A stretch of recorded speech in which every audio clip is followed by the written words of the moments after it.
Brotherhood, General Santos Eagles Club. Be it known by this present that the General Santos Eagles Club hold a special meeting on March 14, 2026 at 6 p.m. at the Nursery Road, General Santos City and attended by HSEC core group.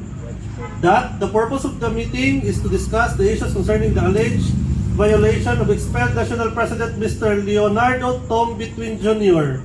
by the Board of Directors of the TFOE, open close parenthesis, PE Incorporated, on whether or not the allegation is in accordance with the 1989 Magna Carta and the Civil Code RA 386, Organization Morality, and RA 11232, Revised Corporation Code, and the issue of ownership as per intellectual property in the office, including SEC registration.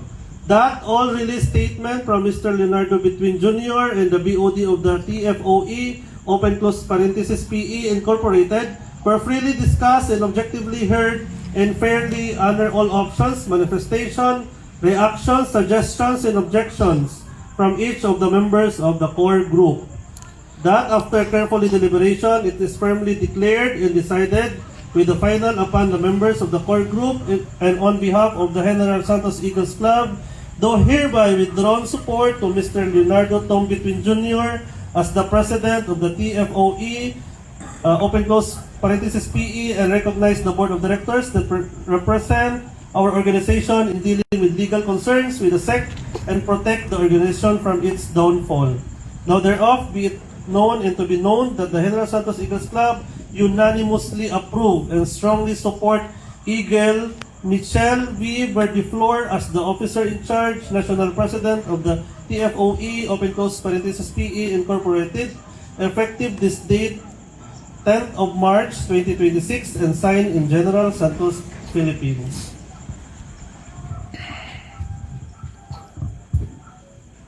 And attached here the officer of the club. We have the club president, Eagle Kuya Agosto N. Graho, club president. Eagle Kuya Rener C. Alicarte, assemblyman.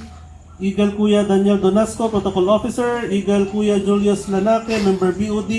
Eagle Kuya Byron Buayes, grievance chairman. Eagle Kuya Joseph Biray, club treasurer.